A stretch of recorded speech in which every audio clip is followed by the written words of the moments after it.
voy a empezar la clase e iré incorporando los que vayan entrando a partir de ahora.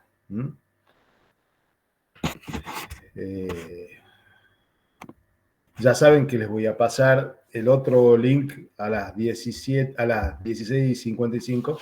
Así empezamos a las 17, la segunda parte. Bueno, para iniciar, digamos,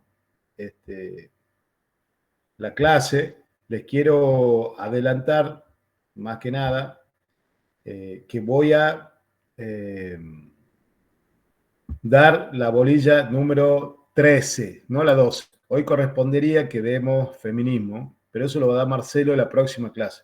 ¿Me escuchan todos bien ahí, verdad? Hagan así. ¿Listo? La próxima clase se la va a dar Marcelo porque, bueno, él, digamos, tiene bastante expertise en el tema y lo mío siempre ha sido más un enfoque hacia la historia y todo lo que tiene que ver con estos procesos que voy a describir ahora. Así que, ¿qué les pido a todos? Básicamente que silencien, digamos, las preguntas ya las vamos a ir haciendo. Voy a dar un espacio para bloque de preguntas, pero tratemos de más apuntes. Yo sé que estar frente a una computadora no es lo mismo que estar en la clase. Les pido mil disculpas, pero la verdad que no podía ir por cuestiones técnicas del auto. Pero bueno, les pido que presten atención, porque esta es una bolilla muy actual, desgraciadamente, muy importante. Me gustaría que no sea tan actual, pero sí lo es. Por lo cual ustedes se van a cruzar con situaciones que podemos llegar a describir ahora, tanto en el presente como en el futuro. Nosotros vamos a tratar hoy dos temas bastante complejos. Por un lado, el autoritarismo y por otro lado, el totalitarismo. Lo primero que me gustaría decirles es que estamos hablando de fenómenos políticos del siglo XX. Por más que ustedes crean que en la antigüedad puede haber habido algo parecido al totalitarismo o puede haber habido algo parecido al autoritarismo, eso no es así. Los faraones no eran totalitarios, los césares no eran autoritarios, era otra construcción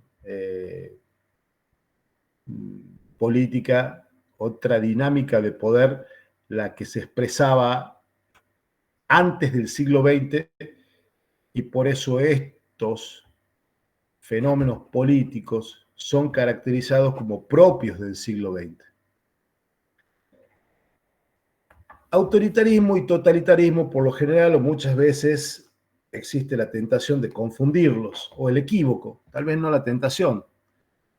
Como digo siempre, muchas veces por desconocimiento técnico, desconocimiento de la especificidad de la palabra y de los términos, se utiliza como sinónimo totalitario, autoritario, y no lo son. Yo sigo en este planteo especialmente a Hannah Arendt, que marca las diferencias, ¿verdad? Y cuando marca las diferencias, también las caracteriza. Hay otros autores en la bibliografía, Brzezinski, que establece que el autoritarismo sería una fase previa del totalitarismo. Bueno, yo no lo veo así. En eso sigo a la gran maestra alemana Hannah Arendt. Pero, bueno, son visiones y son posturas. No me gusta rechazar de plano la visión de alguien que ha dedicado mucho tiempo a estudiar esto, pero mi identificación, porque abrevo, digamos, en los argumentos de Hannah Arendt, es que son dos tipologías políticas diferentes. y que luego se van a diferenciar. Pero empezamos dando, o por lo menos internalizando, dando el dato de que estos fenómenos políticos suceden en el siglo XX, por lo cual sabemos que cuando construyamos la línea de tiempo, que pueden ir haciéndola ahora mismo, armen el siglo XX, ¿no? No pierdan tiempo, ya vamos a periodos demasiado cortos en la historia.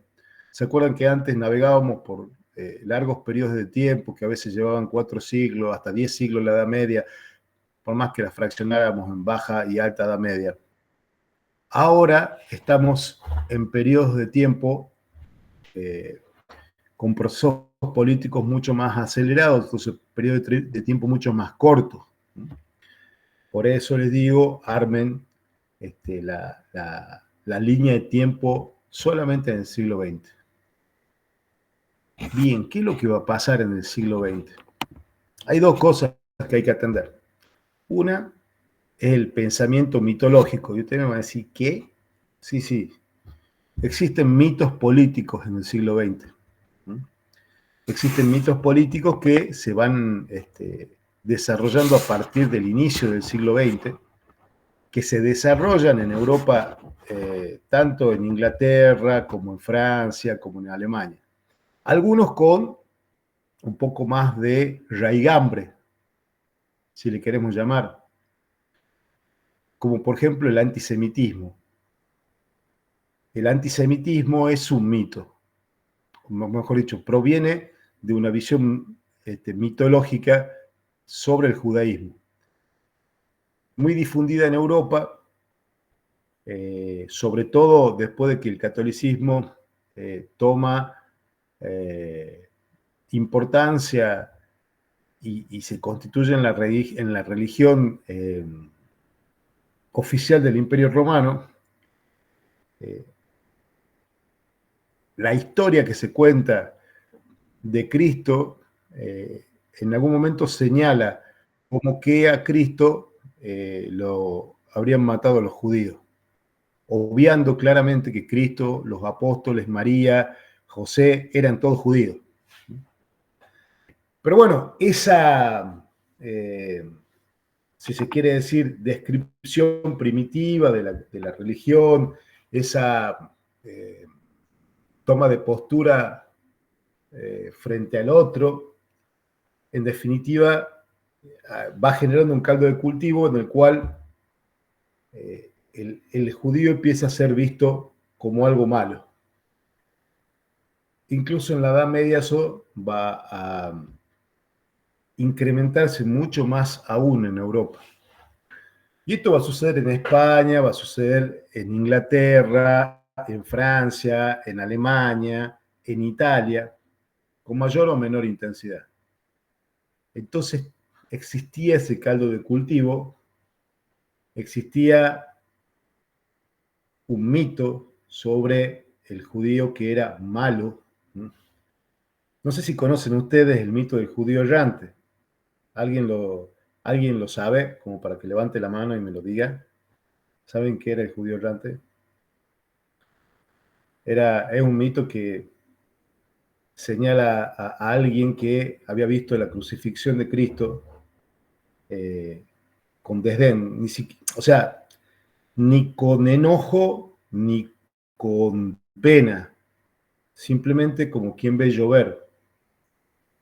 Entonces, el castigo que le había dado Dios a esa persona, ¿no?, que lo había visto simplemente como algo natural, algo, el árbol, el Cristo crucificado, la piedra, el camino, sin prestarle mayor importancia, ya sea porque le genere enojo, porque le genere pena o porque le genere adhesión la crucifixión, sino como algo intrascendente, lo condena Dios a vagar por toda la eternidad. O sea, lo vuelve un inmortal. Pero el inmortal está condenado a ver morir a sus hijos, a su mujer, a sus nietos y así sucesivamente, sin morir nunca él. Y si se pone a ver, es una condena bastante dura. Bueno, miren, le estoy contando un mito, le estoy contando una historia, y me dirán qué tienen que ver con esto. Bueno, es la construcción ideológica que va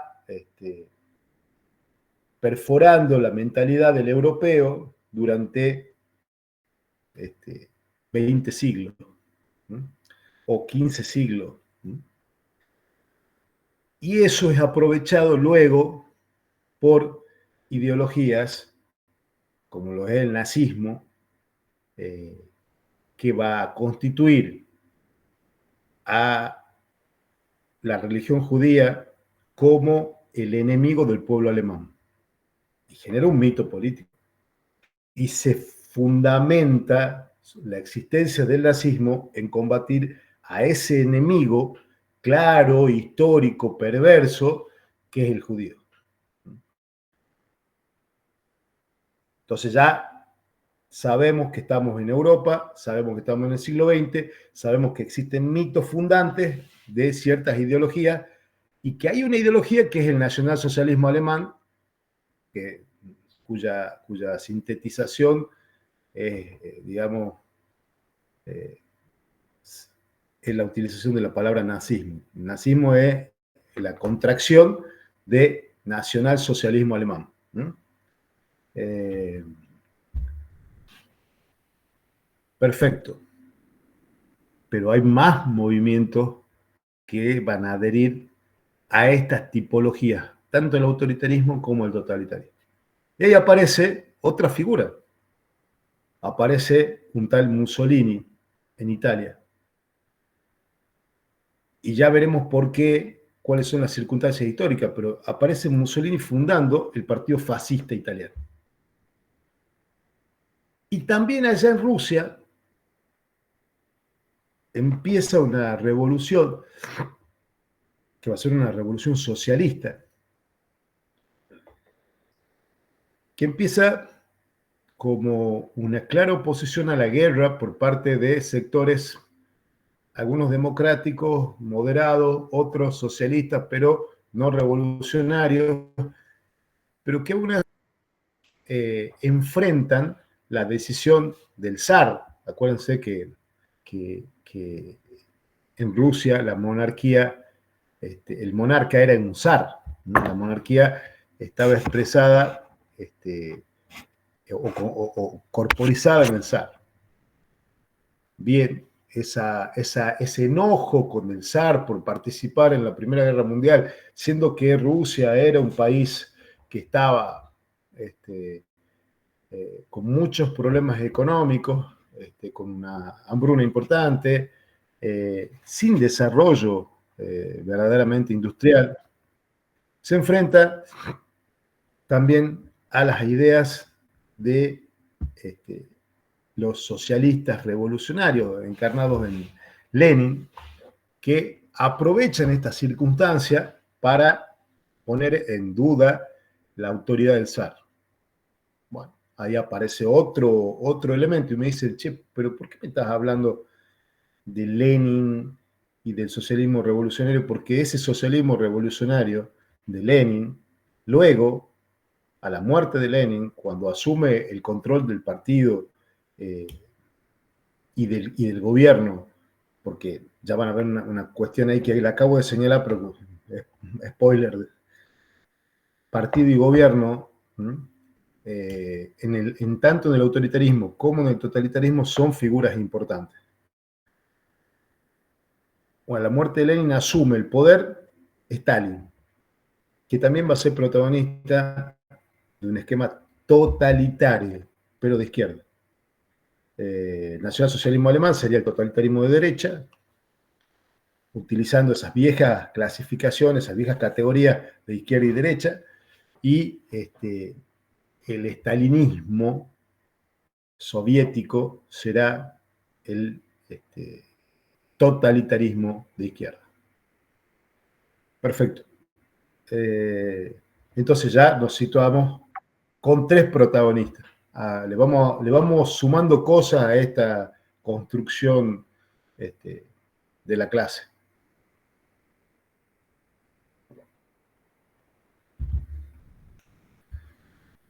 Vamos con fechas. 1917 para la Revolución Rusa, tiene que saber perfectamente. 1914-1918 la Primera Guerra Mundial. 1922 el ascenso de el fascismo italiano al poder. Ahí hay una cuestión muy importante que es la Primera Guerra Mundial, y que no es una cuestión menor. Yo entiendo que la Primera Guerra Mundial es un gran catalizador, digamos, o sea, es aquello que genera o que impulsa la aparición de estos movimientos en la entreguerra, porque van a ver que si bien algunas características de estos movimientos se venían dando desde antes de la Primera Guerra Mundial, es la Primera Guerra Mundial la que los detona. La Primera Guerra Mundial genera entre muertos y heridos alrededor de 100 millones de personas. ¿Sí? ¿Entienden eso? O sea si decimos 100 millones y no lo visualizamos, la Argentina tiene 51 millones de personas, 2 veces la población de la Argentina.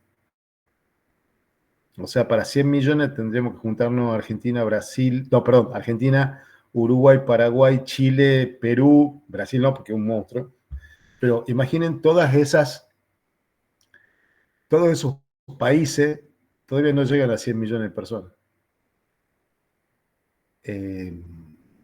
Esas son las bajas entre muertos y heridos que genera la Primera Guerra Mundial. Es una cuestión absolutamente perniciosa para la humanidad. Es una destrucción masiva para la humanidad. Bueno, en ese marco, no es una cuestión menor prestarle atención a las fechas y a los procesos. Y eso es lo que vamos a hacer ahora. Ustedes saben que, digamos, en el año 1933 Hitler va a asumir el poder en enero del 33. Entonces vos tenés, hemos descrito movimientos de entreguerra, excepto 1917, que es la Revolución Rusa, aún cuando estaba la guerra en curso, pero Rusia se sale de la guerra, ¿no? Luego de la Revolución. Deja de pelear Rusia, se retira. Tenemos los mitos fundantes. A ese mito de la raza, ese mito de que había una raza superior, que había un enemigo público establecido y declarado, que era el judaísmo, había otro mito que también circulaba, que era el mito del héroe. En la vieja bibliografía que tenía nuestra cátedra, se estudiaba a un autor llamado Gobineau, que él establecía cuál era el mito del héroe. Y decía que era este hombre, y también establecía el mito de la raza, o nos hablaba del mito de la raza. Entonces, los mitos son el mito de la raza, que existe la raza blanca, que es una raza destinada a conducir, una raza destinada a crear, a crear tecnología, a crear conocimiento. Por otro lado, estaba la raza negra, que estaba destinada al trabajo físico y algún tipo, y algunas clases de arte, y la raza amarilla también tenía reservado solamente algunas participaciones menores. Eso es una cuestión absolutamente infundada, sin ningún tipo de razón científica que la vale, pero que a principios del siglo XX, estos especies de autores se presentaban como científicos, y en realidad lo que canalizaban eran los sentimientos más o menos racistas de una población. era traducir ese sentimiento más o menos racista en términos científicos, pero faltándole algo muy importante, que es la comprobación científica, sin ningún tipo de comprobación científica. O sea, tenía la carcasa de ser una teoría científica, pero no lo era. Es como que yo te ponga la carcasa de un auto y adentro esté vacío. Bueno, pero una de las teorías era esta, el mito de la raza. Luego estaba el mito del héroe, que había personas que estaban destinadas a el protagonismo dentro de una sociedad a fin de llevar adelante a esa sociedad, sacarla del atraso, llevarla hacia el progreso, hacia una mejor situación histórica, y que también generaba adhesiones de este tipo. De hecho, Mussolini, atravesado por ese mito del héroe, va a pensar en la Roma imperial, digamos, y en los Césares, como el prototipo del héroe que había que acompañar, el héroe que había que seguir o generar para que Italia salga de su frustración. Y ahora vamos a ver cuáles eran los componentes que habían llevado a la frustración. Porque si hay algo que aquí nosotros podemos identificar son que tanto Alemania como Italia como Rusia participan en la Primera Guerra Mundial. De distintos lugares, ¿no? Alemania, junto con Austria-Hungría, formaban las potencias centrales, la Entente, ¿no? Que eran, y se llaman las potencias centrales porque están en el centro de Europa. Austria-Hungría peleaban contra los rusos, Alemania en el frente occidental peleaba contra Francia e Inglaterra. Con suerte dispar, siempre Alemania tenía que debilitar su frente para sostener el frente oriental que, digamos, estaba a cargo de los austríacos y de los húngaros. Si bien Rusia peleaba con Inglaterra, con Francia, contra los imperios centrales, Italia había empezado del lado de los imperios centrales y rápidamente se da vuelta en la Primera Guerra Mundial y termina peleando del lado de los aliados, pero muy rápidamente. Por eso se lo considera como a Italia en la Primera Guerra Mundial. Presten atención que no va a ser lo mismo en la Segunda. Muy rápidamente se vuelve parte de los aliados y es considerado como uno de los países aliados. También peleaban del lado de las potencias centrales el Imperio Otomano, porque veía la posibilidad de ajustar cuentas con sus competidores en el norte de África, que eran nada más y nada menos que Francia e Inglaterra. Y decía, bueno, los enemigos de mis enemigos son mis amigos. Y se dedica a hacer la guerra junto con los alemanes, los austríacos, los húngaros. Esta es una guerra que se plantea en términos globales, aunque sus teatros de operaciones más importantes y más conocidos están dentro de Europa.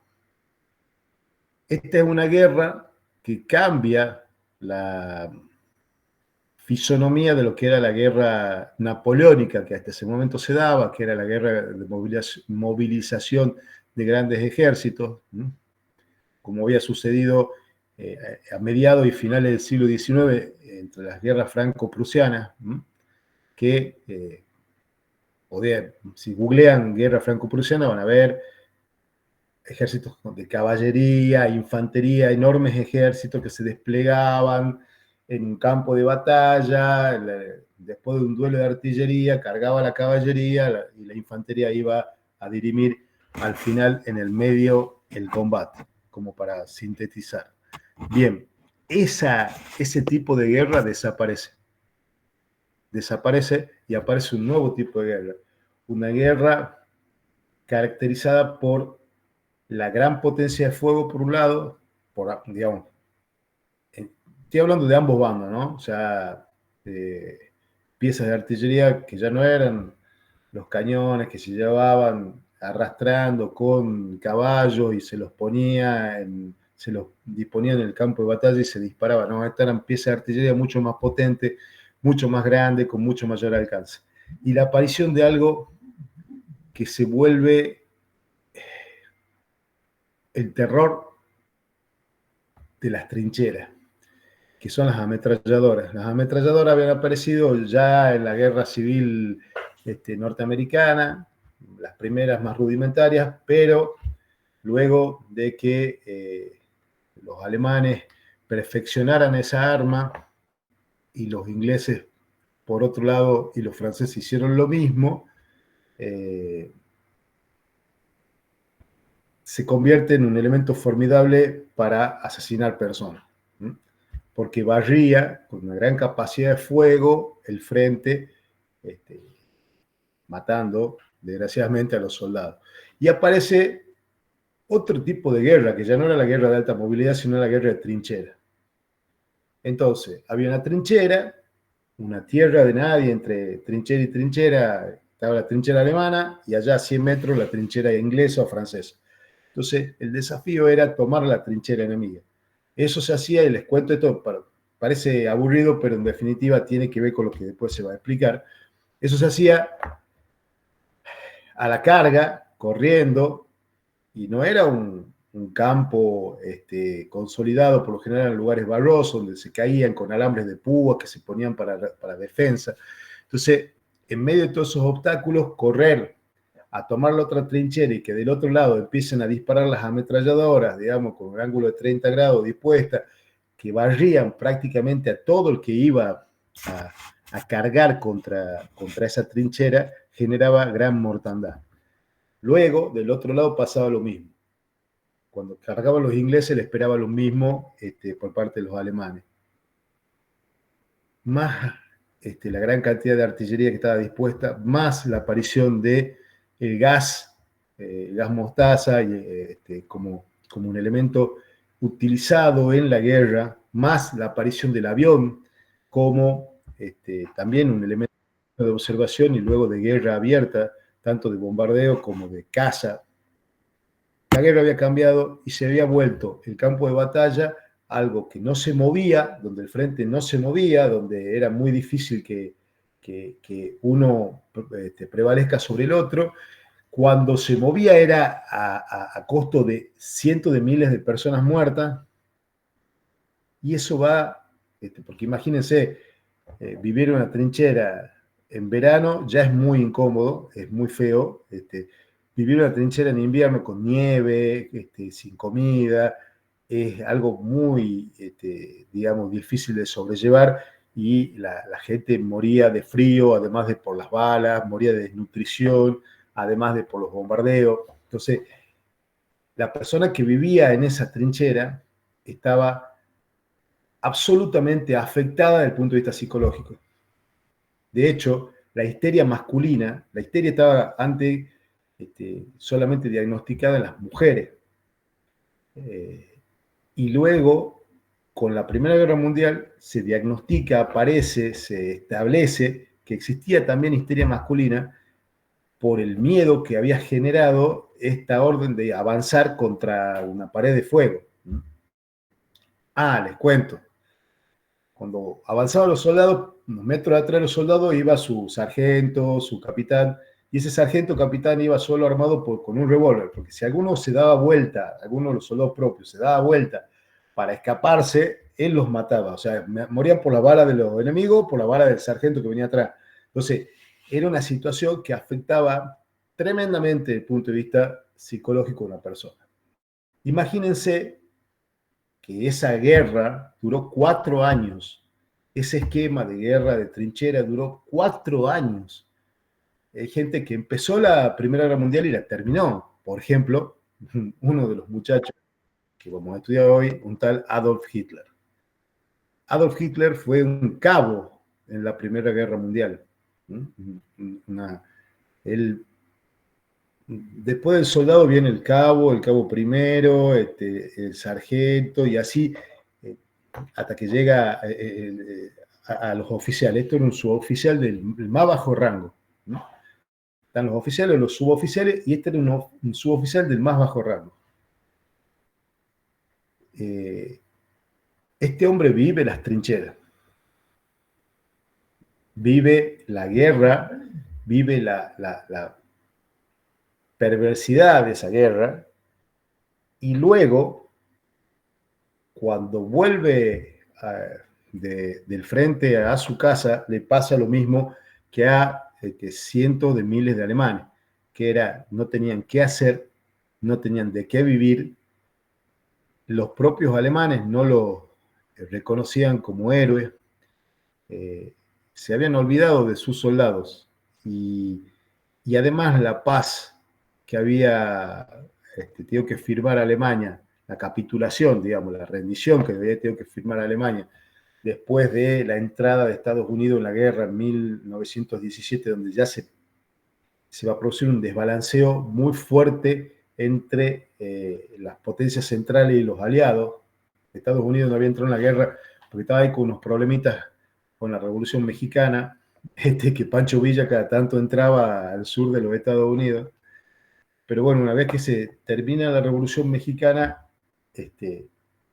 los Estados Unidos entran en la Primera Guerra Mundial a favor de Inglaterra y Francia, de Italia, y va con su potencia industrial y con la gran cantidad de hombres que lleva al frente, lleva más de 1 millón de hombres,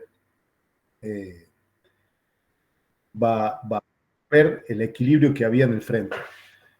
Afortunadamente, ¿no? Porque si no, se hubieran podido seguir matando varios años más.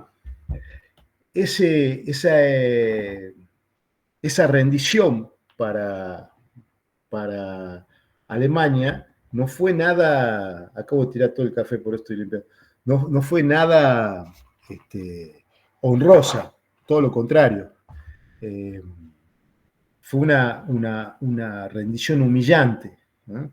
Los obligaron a rendirse en un vagón de tren a los alemanes, a los altos mandos alemanes, que luego pusieron los franceses en una plaza en París para recordar que ahí se habían rendido los alemanes en la Primera Guerra Mundial.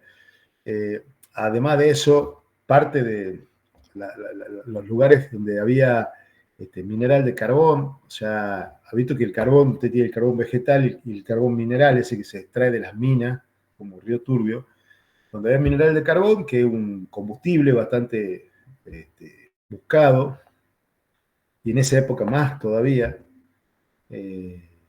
Las minas esas las explotaba Francia en beneficio propio en el territorio alemán como indemnización de guerra, porque vos cuando perdés una guerra tenés que pagar todo lo que has roto, ¿no? Todos los aviones que has derribado, todas las personas que has matado, todos los tanques que has destruido. Entonces,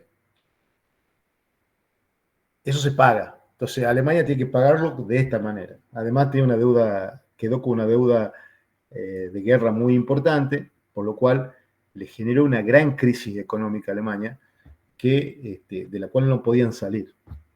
Ahí aparece estas grandes masas de soldados desmovilizados, o sea, soldados que han vuelto del frente y que no tienen qué hacer, soldados que han vuelto del frente y que no tienen qué comer, de qué vivir, ¿no? Y que por lo general los miran con desdén porque han perdido la guerra. Entonces, siempre algo habrán hecho mal que han perdido la guerra, ¿viste? O sea, en el imaginario colectivo se sucede así. Esos soldados empiezan a organizarse de una manera bastante, ¿cómo decirlo?, primitiva, siguiendo a sus ex jefes. Ahí aparece en 1919 algún tipo de reunión política donde Hitler empieza a hacer su camino, digamos, para conducir la política en Alemania. Pero esto, que eran reuniones en cervecerías donde los tipos se juntaban y cada uno hablaba de la manera que quería, y mientras tomaba cerveza se paraba en una tarima y daba un discurso político. Hitler era abstemio, no era de los que tomaban, pero sí era de los que hablaban. Y la cuestión es que empieza a germinar el germen de un partido político que va a desembocar en el nacionalsocialismo alemán. Yo se las hago corta, esto está en todos lados, lo pueden ver. Esa República de Weimar de Alemania estaba gobernada por los socialdemócratas, por fuerzas que creían en la democracia, y Hitler y sus partidarios le dicen la democracia no sirve para nada. A nosotros nos traicionaron los judíos, por eso no pudimos, los industriales judíos nos traicionaron, no apoyaron a Alemania durante la guerra, este era su discurso. Alemania quedó sola y además fue traicionada por los propios. El gran culpable de esta traición son los judíos.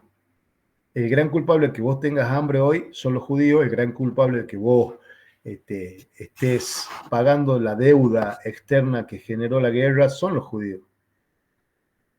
Busco un enemigo que ya tenía 15 años, 15 siglos. Acuérdense que en Alemania, como en toda Europa, lo dijimos al principio, hacía 15 siglos que te venían diciendo que los judíos eran malos, y acá aparece un nuevo líder que canaliza ese resentimiento o ese enojo o ese, no sé, discurso de odio ancestral impuesto hacia los judíos, lo toma y lo transforma en un nuevo discurso político y te dice, y le dice a los alemanes, ustedes que son además una raza superior, porque ustedes son la raza aria, han sido traicionados por aquellos que son inferiores, que mataron a Cristo, que se enriquecen prestándonos a interés, que son los industriales que nos traicionaron durante la guerra. La opción es clara, ustedes tienen que salir, les dice él a los alemanes, de, esta postración política y yo los voy a guiar. Bueno, él intenta un golpe de Estado, primero, con algunos de los, y hay una foto ahí bastante interesante, el golpe del 23, digamos, donde aparece Hitler atrás, no aparece adelante, aparece atrás, donde mueren personas, ¿no? Tanto de los que defendían al gobierno legítimamente constituido de Alemania como de estos golpistas, y Hitler va preso. Luego de que se le computa la pena y en prisión escribe un panfleto espantoso, sin ningún tipo de sustento científico, que se llama Mi lucha. Pero Mi lucha se va a transformar después en su gran presentación pública. Hitler empieza a presentarse junto, una vez que sale de la cárcel, se junta con los dirigentes de un partido político que ya existía y se fusiona con su fuerza política que termina llamándose Partido Nacional Socialista Alemán, porque incorporaba cuestiones del socialismo, pero era un socialismo nacional, no era el socialismo soviético, no era el socialismo internacionalista que planteaba Marx. Bien, pero sí planteaba algunas cuestiones en coordinación con ese viejo marxismo, como por ejemplo que las estructuras de producción tienen que estar en manos del Estado y otras cosas por el estilo. ¿Qué es lo que pasa? Se empiezan a presentar elecciones y empiezan a ganar las elecciones. Alemania tenía una monarquía parlamentaria, que era el Kaiser, Guillermo, era el rey de Alemania, pero quien gobernaba era un canciller elegido por el Parlamento. Y el Parlamento se iba eligiendo cada 2 años diputados para conformar ese Parlamento.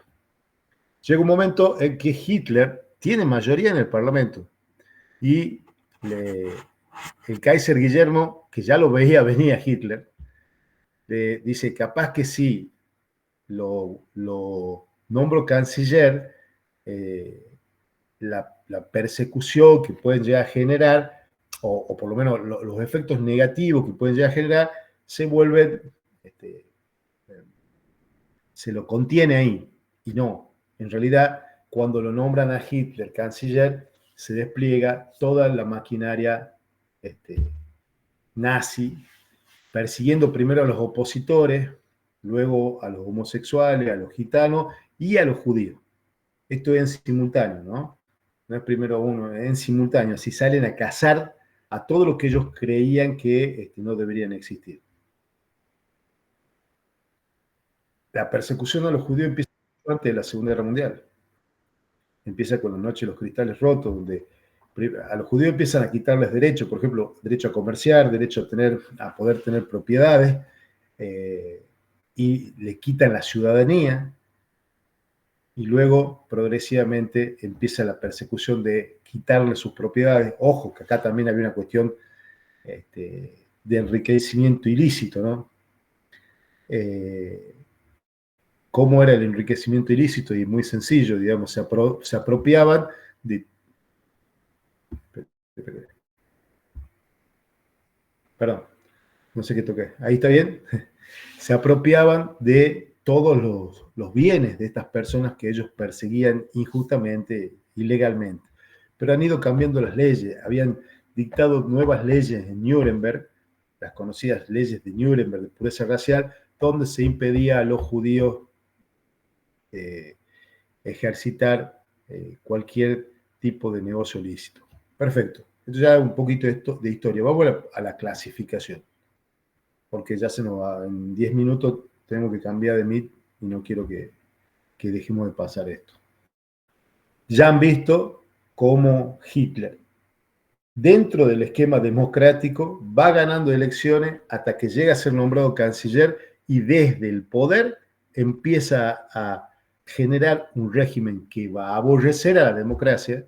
De hecho, sus partidarios le prenden fuego al Reichstag, que era el parlamento alemán, y culpa a los judíos. Entonces, algo que habían hecho ellos, culpa a los judíos y desata una persecución atroz. El nazismo ustedes lo pueden ver y les sugiero que lo vean donde quieran, en YouTube, en los libros, donde les guste, pero lean sobre el nazismo porque es algo que la gente tiende a decir, esto ya pasó hace mucho y después vuelve. Entonces, estén preparados para esto. Vamos a las características del totalitarismo. Primero que nada, Hitler era, yo lo tomo al nazismo para caracterizar el totalitarismo, pero lo mismo podemos decir de Stalin en Rusia, ¿no? Tiene los mismos procedimientos, solo que cambia el enemigo nada más, cambia el héroe es el trabajador, el enemigo es el capitalista o el traidor al partido, pero los procedimientos son los mismos. De hecho, Hitler admiraba mucho Stalin admiraba mucho a Hitler antes de que vayan a la guerra. Primero que nada, se necesita para un movimiento totalitario un líder carismático. ¿Qué es un líder carismático? Aquel que concita las adhesiones de los ciudadanos de una manera irracional, ¿no? Por su capacidad de discurso, por lo que dice en el discurso, el contenido de su discurso, porque encarna un enojo, una ira particular, porque le propone una salida de una situación de una manera particular.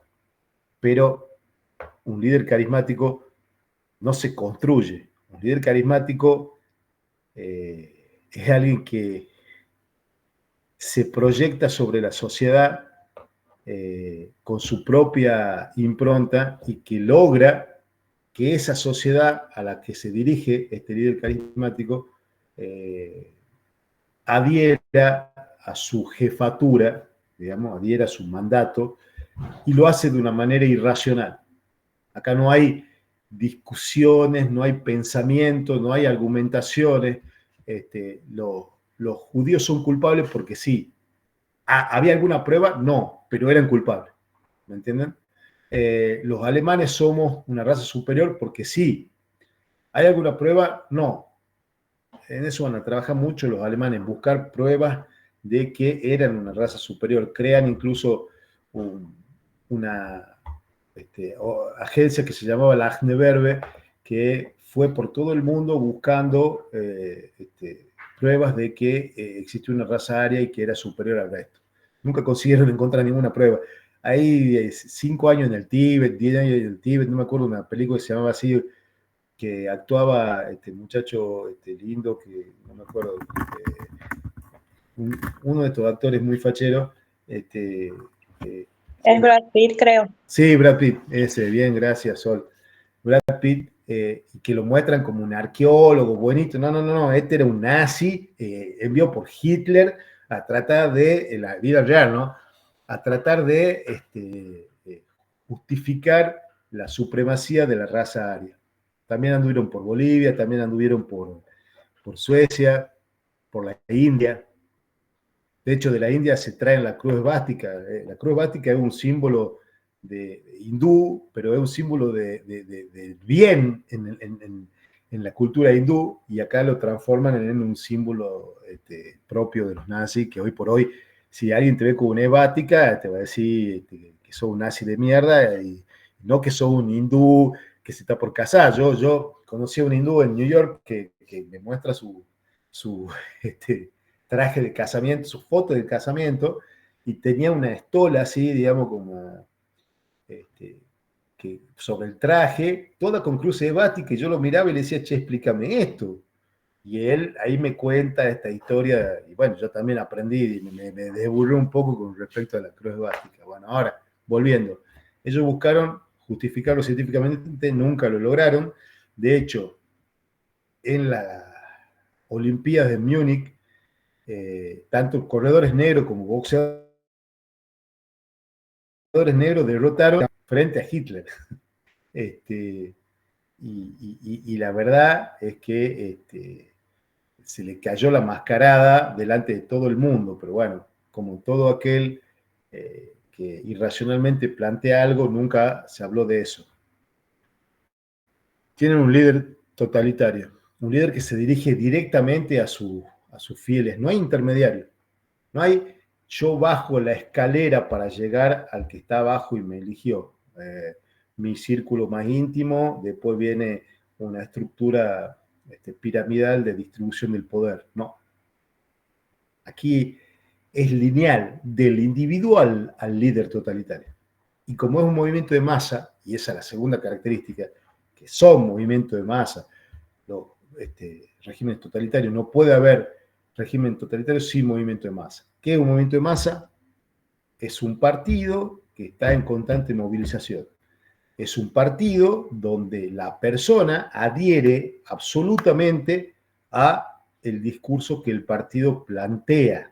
No es que vamos a discutir, no es que, che, yo me quiero afilar al nazismo, pero ¿sabes qué? No me parece eso de que somos una raza superior. Te doy lo de los judíos, sí sé que son todos unos hijos de puta, pero esto de la raza superior, no, yo creo que somos iguales al resto. No, no, maestro, vos no has entendido nada.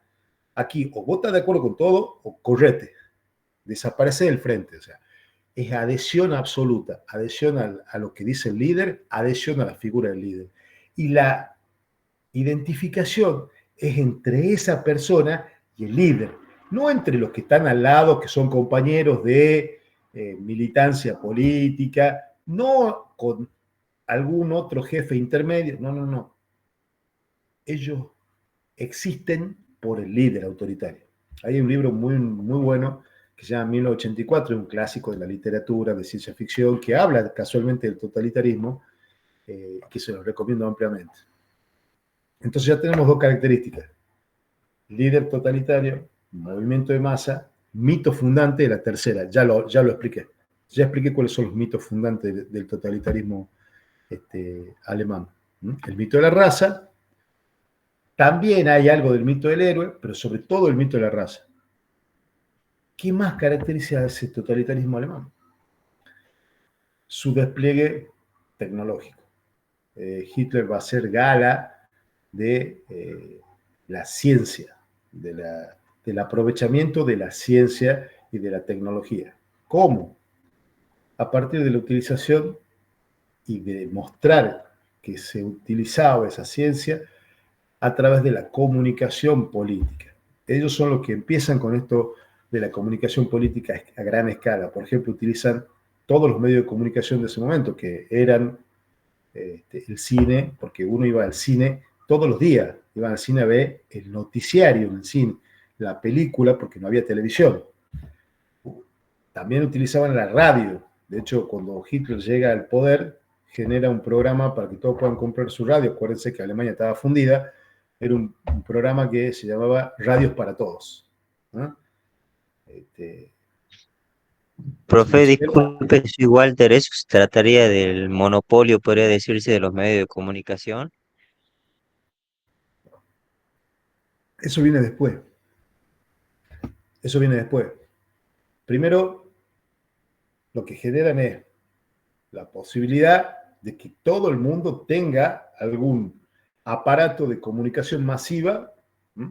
¿Por qué? Porque si vos no tenés radio, por más que yo mande el mensaje por la radio, no me va a escuchar. Si no vas al cine y la entrada está cara, o porque, no sé, antes era mucho más barato, ¿no? Era diario el cine, de verdad les digo. Mis papás y mi mamá iban al cine diariamente, cuando eran jóvenes. Y si no tenés la posibilidad de ir al cine, no tenés la posibilidad de escuchar la radio, no tenés la posibilidad de leer un diario, no surte efecto este, eh, este mensaje que quiere transmitir el líder totalitario. Pero luego viene lo que vos decís.